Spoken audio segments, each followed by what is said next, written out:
ದರ್ಶನ್ ಜೈಲಿಗೆ ಹೋಗ್ತಾ ಇದ್ದಂತೆ ಮೈಸೂರಿನಲ್ಲಿ ಈಗ ಆಕ್ರೋಶ ಹೆಚ್ಚಾಗಿದೆ. ಆರೋಪಿ ದರ್ಶನ್ ಹಾಗೂ ಪವಿತ್ರ ಗೌಡ ವಿರುದ್ಧ ಪ್ರತಿಭಟನೆಗಳು ನಡೆಯುತ್ತಿದ್ದಾವೆ. ಮೈಸೂರಿನ ಸರಗೂರು ತಾಲೂಕು ಕೇಂದ್ರದಲ್ಲಿ ಪ್ರತಿಭಟನೆ ನಡೆಸಿದ್ದಾರೆ. ನಟ ದರ್ಶನ್ ಅಂಡ್ ಗ್ಯಾಂಗ್ನ ಗಲ್ಲಿಗೇರಿಸಬೇಕು ಅಂತ ಆಕ್ರೋಶ ಕೇಳಿಬರ್ತಾ ಇದೆ. ಸರಗೂರು ಪಟ್ಟಣದ ಪ್ರಮುಖ ಬೀದಿಗಳಲ್ಲಿ ಮೆರವಣಿಗೆ ಮಾಡುವ ಮೂಲಕ ಸಾಗಿದ್ದಾರೆ ಪ್ರತಿಭಟನಾಕಾರರು. ಕೂಡಲೇ ಆರೋಪಿಗಳಿಗೆ ಕಠಿಣ ಶಿಕ್ಷೆ ಆಗಬೇಕು ಅಂತ ಆಗ್ರಹಿಸಿದ್ದಾರೆ. ಮೈಸೂರಿನಲ್ಲಿ ನಡೆದಿರುವಂತಹ ಘಟನೆ ಇದು.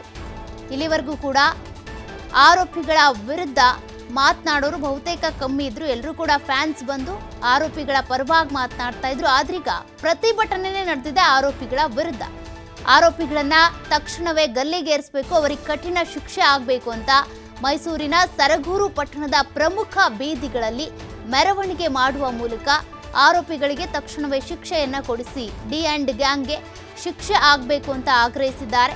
ಪ್ರತಿಭಟನಾ ಮೆರವಣಿಗೆಯನ್ನ ಮಾಡುವ ಮೂಲಕ ತಮ್ಮ ಆಕ್ರೋಶವನ್ನ ಹೊರಹಾಕಿದ್ದಾರೆ ಪ್ರತಿಭಟನಾಕಾರರು.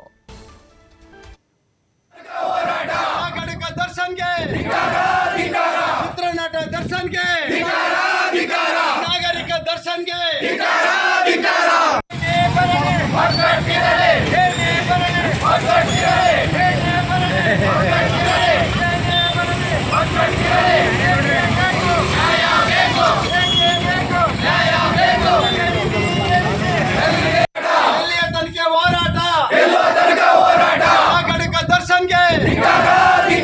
ಚಿತ್ರನಟ ದರ್ಶನ್ಗೆ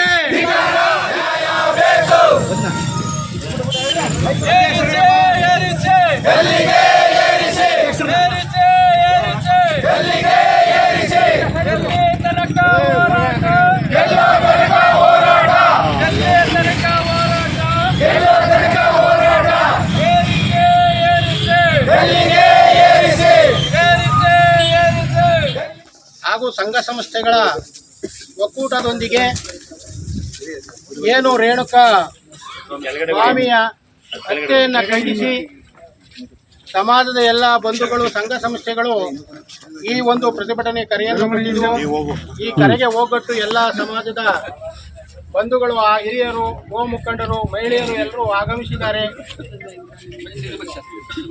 ಏನು ರೇಣುಕಾ ಸ್ವಾಮಿನ ಒಂದು ಕ್ಷುಲ್ಲಕ ಕಾರಣಕ್ಕಾಗಿ ಏನು ಚಿತ್ರನಟ ದರ್ಶನ್ ಹಾಗೂ ಪವಿತ್ರ ಗೌಡ